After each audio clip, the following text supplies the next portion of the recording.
Sino yung nagdala sa kanila sa inyo, sa selda?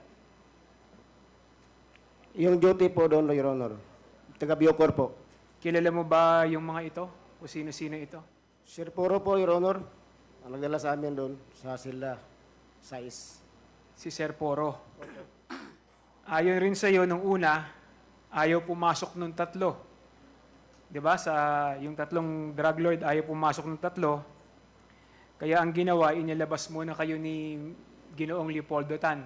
Tama po ba? Yes po, Your Honor.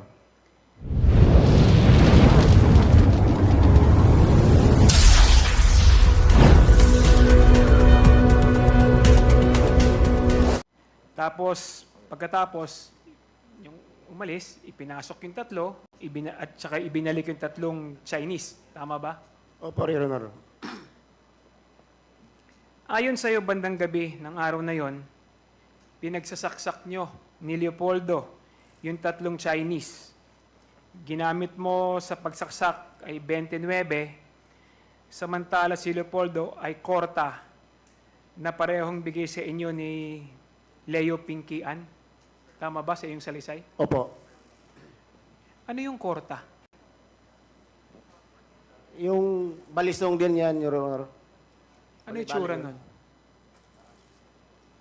Parang Pasensya ka na, hindi ko alam kung yung tsura ng korta. Ano yung korta? Parang Batangas, Your Honor. Parang maliit lang siya, pero sulit siya talaga. Okay. Mr. Chair, wala na po akong katanungan at i-reserve ko po ang aking karapatan na magtanong sa pangalawang round, Mr. Chair. Okay. Salamat, Congressman Kong Hun. The next to interpolate is Congressman Paulo Ortega. You are recognized. Thank you, Mr. Chair. Let me direct my brief questions, my precise questions, para po kay Sir Andy. Alam po natin lahat na sa kulungan may mga mayores. Si Leo Pinkian po ba ang mayor ng Bartolina sa Davao? Yes po, Your Honor. Kasabwat niyo po ba siya? Opo, Your Honor. So kung kasabwat niyo siya, Mr. Chair, malamang napagpaplanuhan po to. Nag-uusap-usap po ba kayo, nagpaplano o nagko-coordinate kung paano po isasagawa yung mga ganitong tatrabahuin po nyo? Opo, Your Honor. Tuloy ko lang, Mr. Chair. Nasabi po sa salaysay na ang napagkasunduan nila, sabay-sabay na pagsasaksakin si Ting at si Wong. Tama po ba yun? Opo, Your Honor. At ayon sa mga nangyari sa salaysay, sinipa nyo si Jackson Lee at agad nyong binalingan ng pagsaksak si Ting. Tama po ba yan? Opo, Your Honor. At ayon din po sa salaysay, yung malong ay parang ginamit nyo na kurtina. Tama po Opo. ba yun? Para matakpan po yung selda? Opo, Your Honor.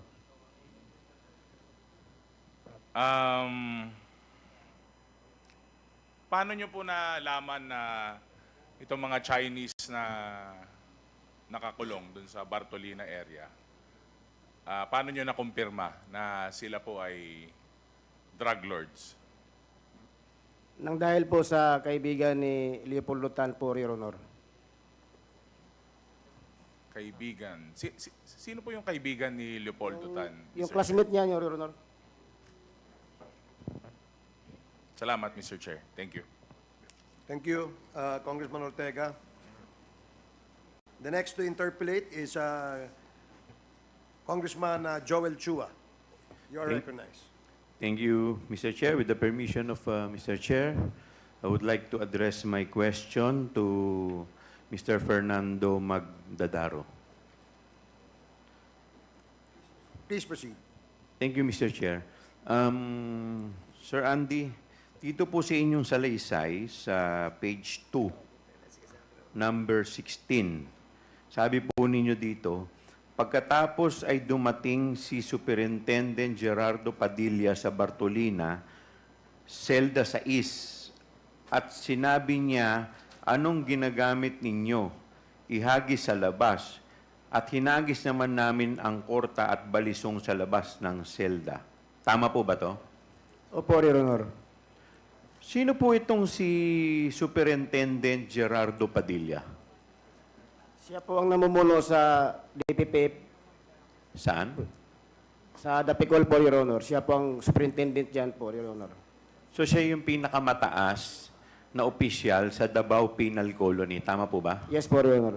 Okay. So, masasabi mo ba na itong si Superintendent Geraldo Padilla, ito pa pala, nung sinabi niyang anong ginamit ninyo ihagis sa labas, anong ibig niyang sabihin dito sa anong ginamit ninyo? Anong ginamit ninyo sa pagpatay? Tama po ba? Opo, Your Honor. Okay. So masasabi po ninyo na alam ni Superintendent Gerardo Padilla yung ginawa ninyo. Opo, Your Honor.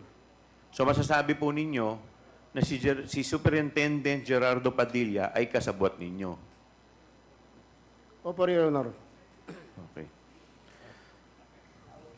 So dito po sa sumunod ninyong salaysay, sa page 3, number 17, sabi po ninyo dito, nilabas namin sa selda ang kamay namin at pinusasan kami ni Sir Poro. Pinalabas kami para dalhin sa IS Investigation Section. Sino itong si Sir Poro? Isa pong duty doon, Your Honor, nga kasama ni Sir Padilla. So masasabi mo, Order niyo po, Your Honor. alam mo ba yung buong pangalan niya? O palayaw lang niya ang alam mo? O, palayo lang po, Your Honor. Okay, so masasabi ninyo, itong si Sir Poro ay empleyado rin ng Opo, Your Honor. Davao Penal Colony. Tama po ba ako? Opo. Okay. So base dito sa inyong sinabi na kayo ay dinala sa investigation section. So meron po bang investigasyon na talaga na nangyari? Meron po, Your Honor. So nung nandoon kayo sa investigation, anong paliwanag ang sinabi ninyo? Bakit ninyo pinatay yung 3 Chinese? Yun na po, Your Honor, yung parte sa reward, Your Honor, at sa kalayaan namin. So dun sa investigasyon pa lang, inaman na ninyo na inalok kayo ng reward at saka yung kalayaan. Opo, Your Honor. Okay. So, naniwala po kayo. Bakit po kayo naniwala sa pangako na palalayain kayo? Naniwala po ako, Your Honor, kasi yung classmate ni Leopoldo Tan, marami rin koneksyon, Your Honor. Naniwala kayo dahil Opo, siya Your ay pulis at Opo, Your maraming koneksyon. Opo, Your Honor. Okay. So, matanong ko lang po, kanina binanggit po ninyo na inabot sa inyong asawa yung halagang 1 milyon. Tama po ba? Opo. Kilala niyo po ba kung sino ang nag-abot ng 1 milyon sa inyong asawa? Hindi ko na po nakilala, Your Honor, kasi sa labas pa yun napag-abot, Your Honor. Hindi niyo na po naitanong sa asawa ninyo? Hindi na po, Your Honor. Okay. Basta importante, at least natanggap niya. Opo, Kayo dahil sa pagpatay at inamin ninyo ito, bakit hindi niyo sinabi sa korte na ito'y pinagawa lamang sa inyo? Sinabi ba ninyo sa korte na ito'y pinagawa lamang sa inyo? Hindi po, Your Honor. Bakit hindi niyo sinabi? Kinasuhan na po nila kami ng pagdating namin sa korte, Your Honor. Kasi Kinasuhan na kami. akala ninyo hindi kayo kakasuhan. Opo. Tapos yung pala kinasuhan kayo. Kinasuhan kami, Your Honor. Okay. Nakipag-usap sa iyo si SPO4 Arthur Narsoles, hindi po ba? Opo, Your Honor. Nung nag-usap kayo ni Arthur Narsoles, ano po ba ang pakay niya? Ano ang sinabi niya sa iyo? Na may patatrabaho po siya. Ang ibig bang sabihin ng mayroon siyang ipapatrabaho, ibig sabihin nun, meron po siyang ipapapatay. Opo. Paano mo nakilala itong si Arthur Narsoles? Kaklase ko po siya nung high school. Binanggit ba niya ang mga pangalan na ipapatay sa inyo? Nakasulat po sa kapirasong papel po. Ilan pong pangalan ang nakasulat doon sa kapirasong papel? Dalawa lang po ang nabasa ko doon. Pumunta tayo dyan mamayang konti. Kaya may binanggit po kayo na mayroong listahan ng 32 Chinese nationals. Pero unahin po natin itong pinapatrabaho sa inyo ni Narsoles. Nung sinabi sa iyo ni Narsoles na may papatrabaho, sinabi ba niya sa iyo sinong nag-utos na may papatrabaho sa inyo? Ang sinabi lang po niya sa akin na may basbas sa taas yan. Sa taas. Sa pagkakaintindi mo po, Tata, anong ibig sabihin na may basbas sa taas? Sino kaya ang nasa isip mo noon, nung panahon na yon, nung sinabi ni Narsoles na itong papagawa ko sa inyo ay may basbas sa taas? Administrasyon po. Ibig mo sabihin yung previous administration, Opo. yung mga pinuno nung 2016 to 2022. Binanggit mo rin po, Tata, na baka sinabi ni Narsoles, baka matulungan kayo na makalaya. Kakausapin po namin ang presidente. Sa pagkakaintindi mo, Tata, sino yung presidente na binabanggit ni SPO4 Narsoles? Si Presidente Rodrigo Roa Duterte po. Yung mga panahon na yun. Pakiulit po, sino yung sa pagkakaalam nyo, pagkakaintindi ninyo, sino yung tinutukoy ni SPO4 Arturo Narsoles na kakausapin namin yung presidente? Sino po yung nasa isip nyo ng presidente?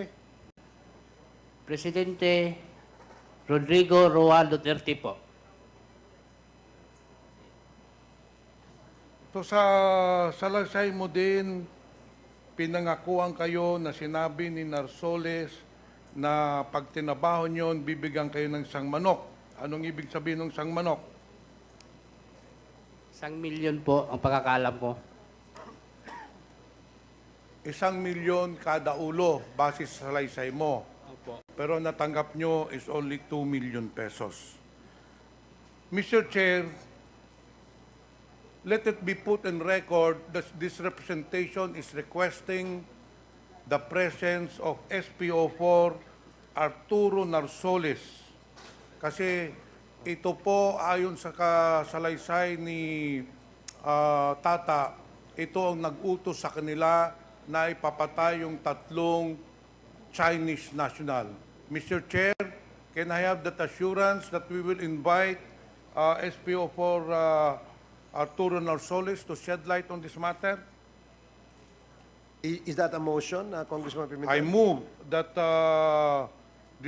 to invite SPO4 Arturo Narsoles to shed light on this matter, considering that he is the main actor. He was the one, siya po ang nag-utos kay Tan na patayin yung Chinese national.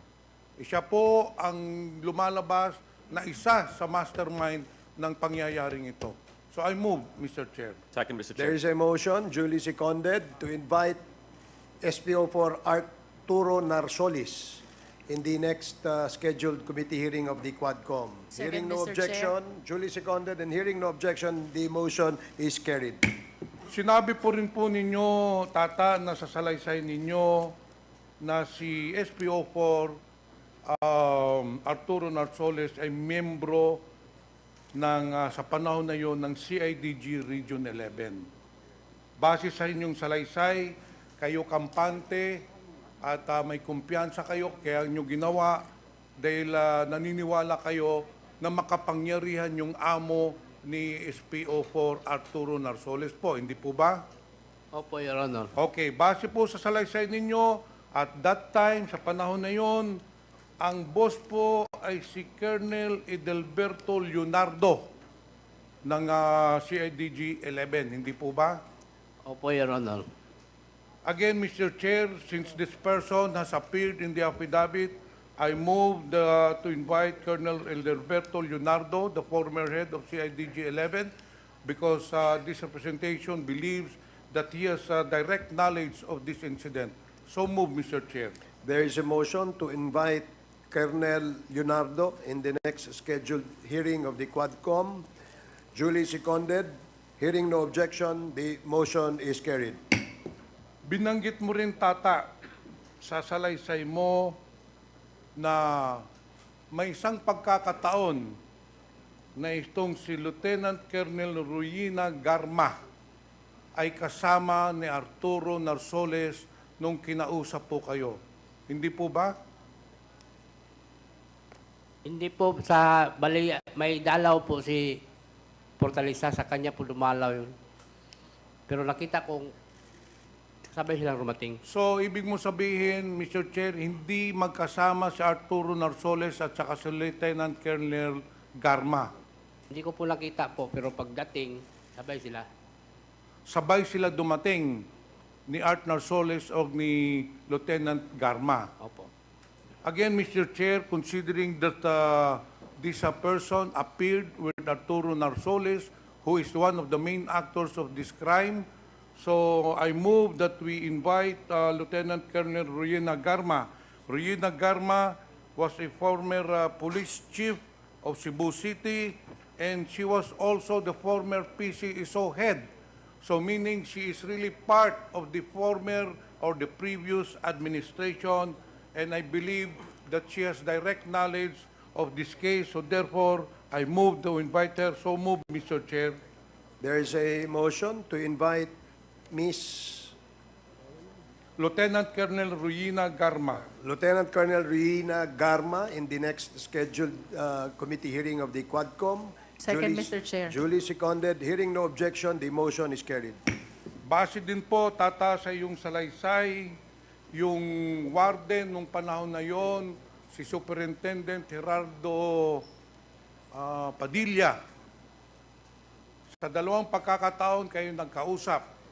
Sabi mo sa salaysay mo na pinalabas kayo ni Superintendent Gerardo Padilla sa bilangguan para makausap si Art Narsoles. Hindi po ba? Opo, Your Honor.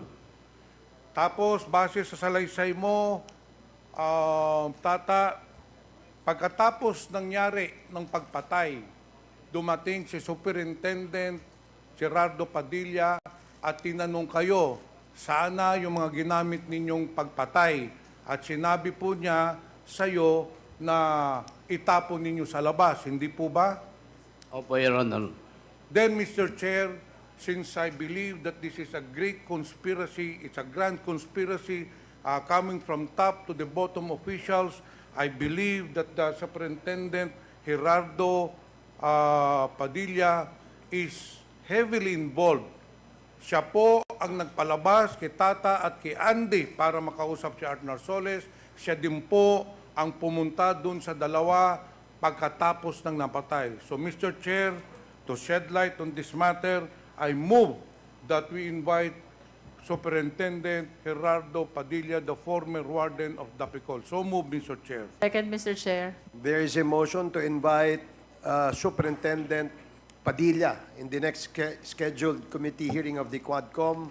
Duly seconded. In the hearing no objection, the motion is carried. Tata, may binanggit ka rin sa salaysay mo.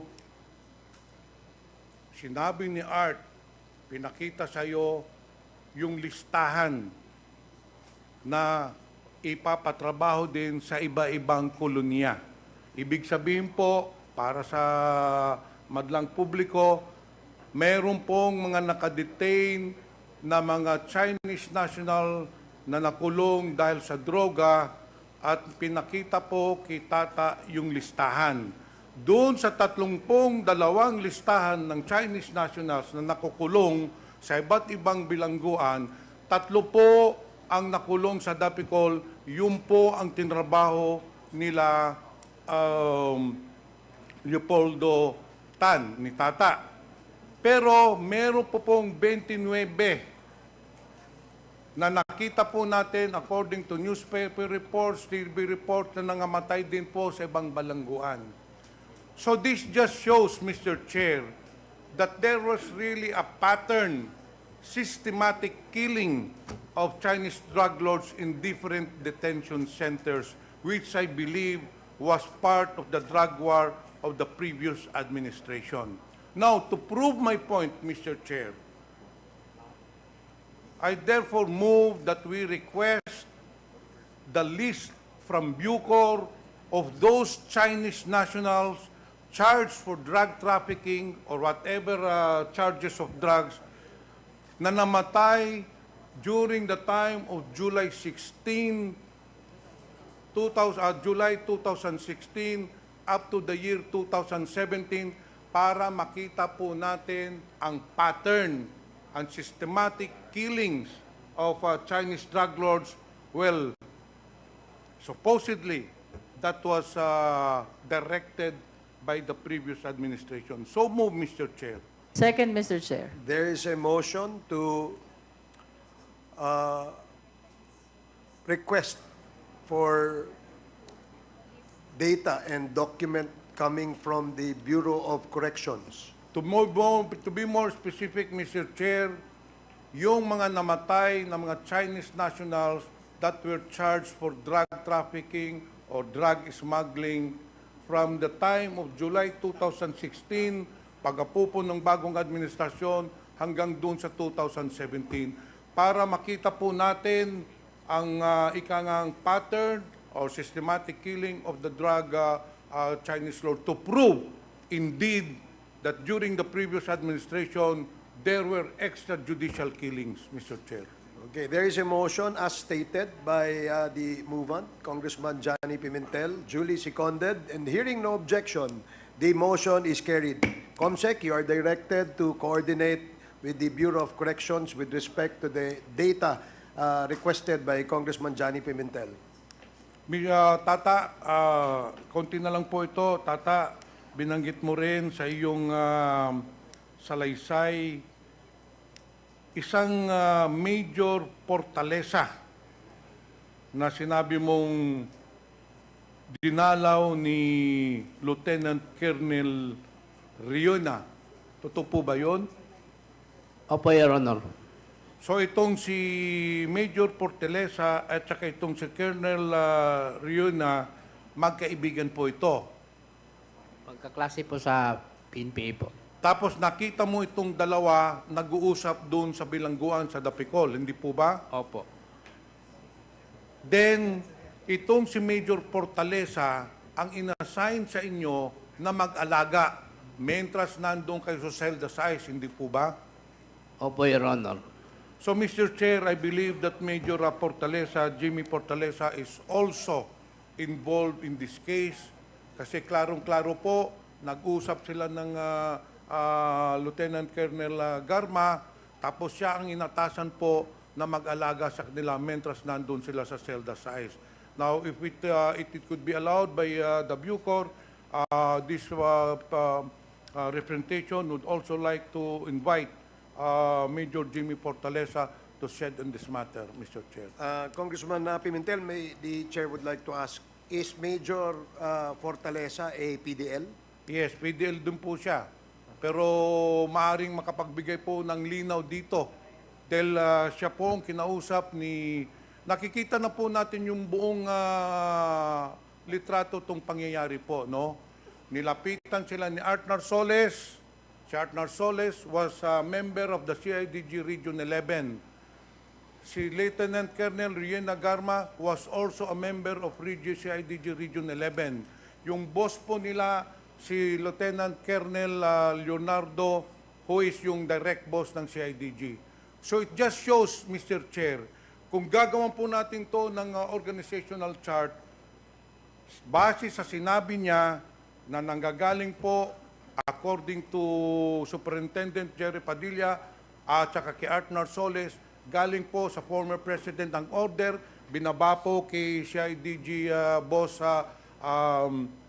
itong Leonardo, then ang trumabaho po para makausap sila si Art Narsoles at saka si Lieutenant Garma dahil they are lovers. So yun po ang istorya na nakikita natin at saka hindi lang po yung sa Dapicol ang nangyari ng pagpatay ng mga Chinese nationals. It was all over the country. Mahirap po gawin yun. Patayin mo yung mga Chinese nationals na nakalagay sa iba-ibang balangguan kung wala pong direct approval from the administration, Mr. Chair. So I believe that there was a great conspiracy emanating from the leader itself all the way down to the small officials, Mr. Chair. That is my point, and that is what we will try to prove in this committee, Mr. Chair. I rest my case, Mr. Chair.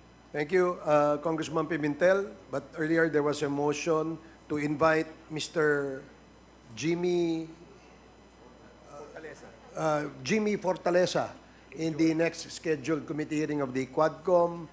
Duly seconded, and hearing no objection, the motion is carried. Comsec, Sir, please. one more, Chair. It's another matter. During the hearing last August 16 in 2000 in Pampanga, there was an omnibus motion to invite 5 personalities related to the testimony of Jimmy Guban. More specifically, Mr. Henry Tan, the fixer, then the former councilor of Davao, si Councilor Nilo Abellera, also known as Small, Mr. Barakil, Mr. Pony Cheng, and Benny Antiporda, and Paul Gutierrez.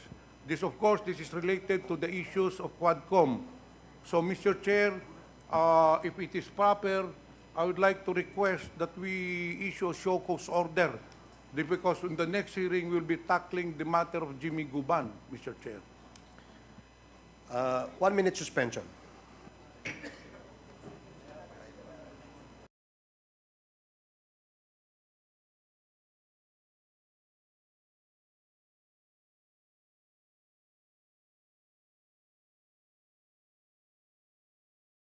Congressman Fernandez. Since we have not issued our invitation yet to those personalities, I think it's not yet proper for us to issue a show cause order. We have prioritized our agenda today, so with the indulgence of Congressman Johnny Pimentel, we can In have that case, motion. Mr. Wait, Chair. we can have that motion Okay, in a bit. no problem.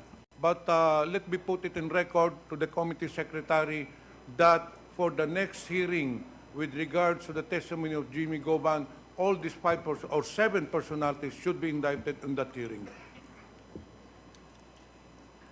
Comsec, you are directed to take note of the request of Congressman Pimentel to invite personalities he mentioned in the next committee hearing of the Quadcom.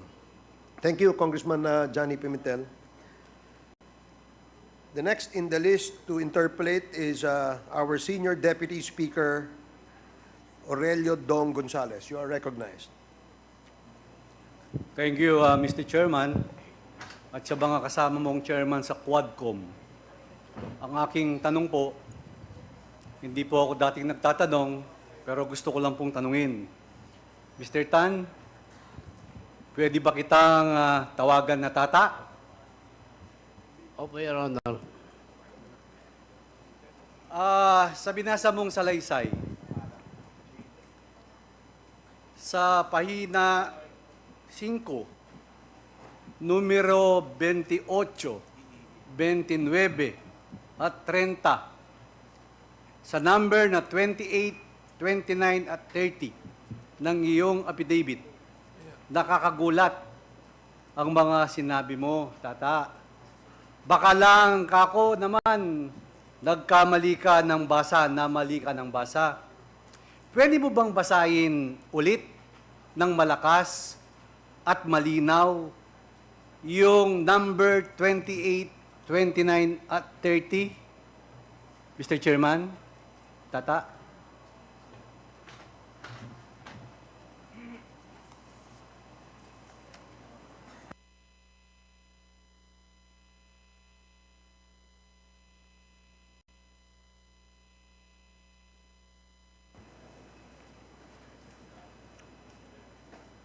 29. 28, 29, 30 po, Tata. Habang naglalakad kami papuntang investigation section, tumunog ang cellphone ni Superintendent Padilla.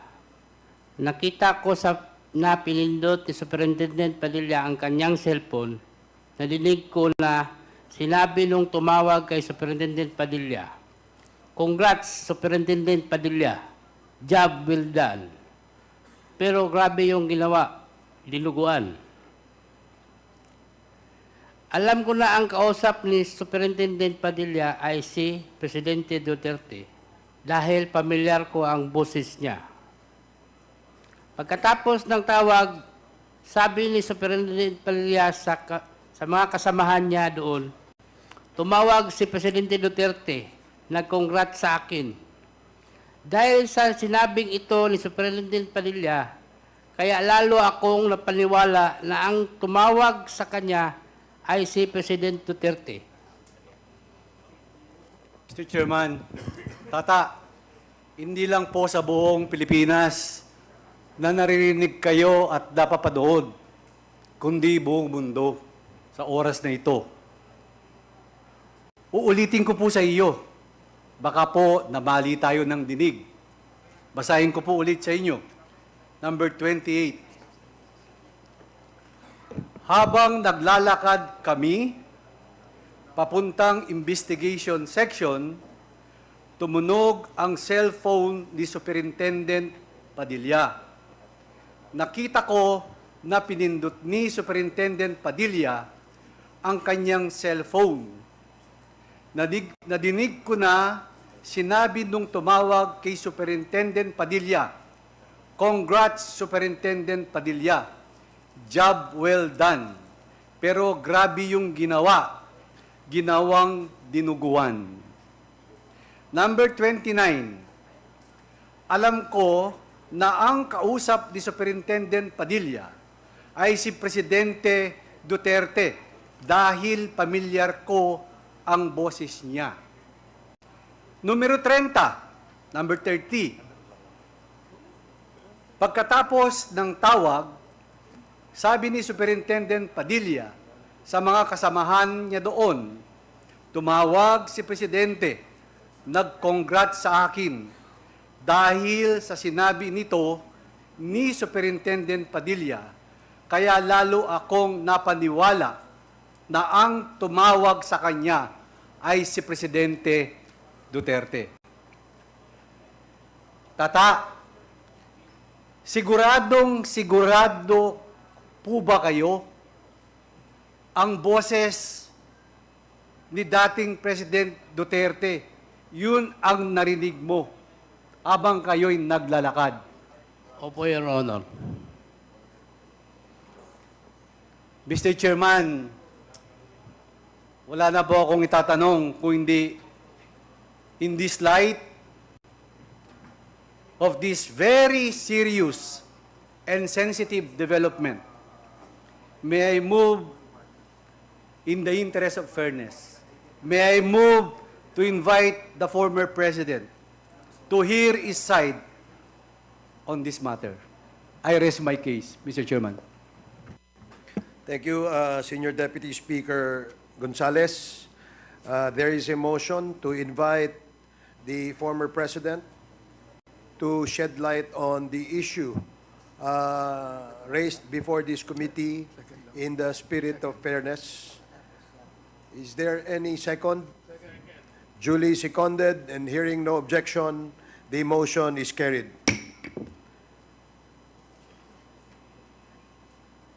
The next to interpolate is our Vice Chair, Congressman Romy Acop. You are recognized.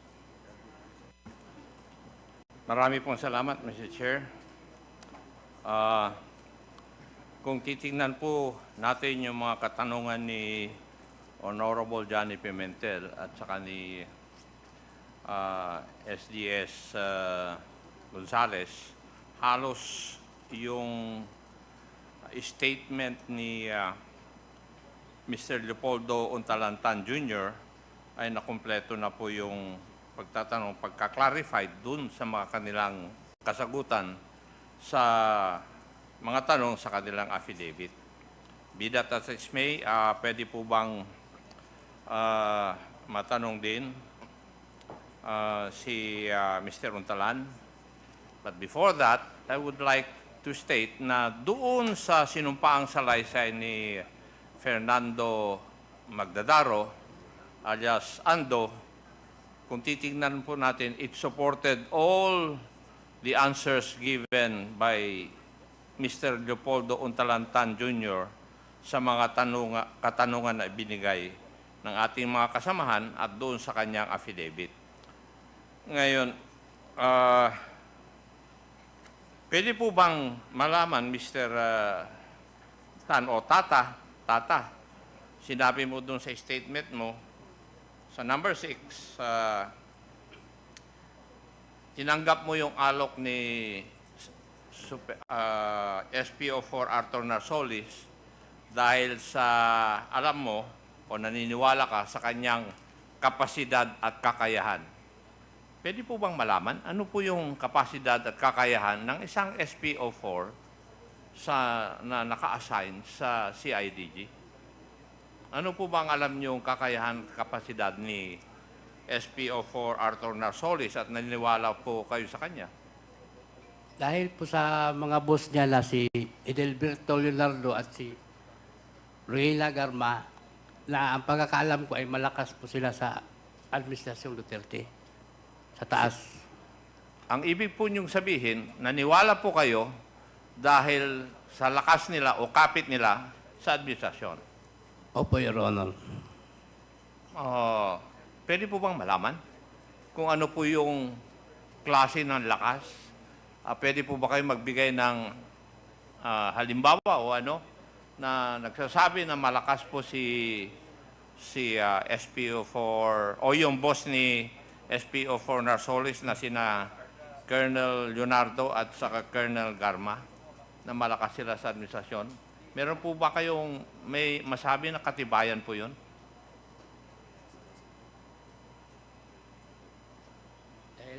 Dahil isa po sila sa pinagkakatiliwaan ni Presidente Duterte sa Davao po na mamuno sa gobyerno. Pakiulit po yun. Isa po sila sa mga opisyal ng Davao na pinagkakatiwalaan ni Presidente Duterte po. Ganon. Okay, marami pong salamat. May I also ask, nandito na rin lang po si Director General Katapang. Pwede po bang malaman kung saan nanggaling yung isang alleged Chinese drug lord na inilipat mula sa kanyang kinaroroonan papuntang Davao Peloni?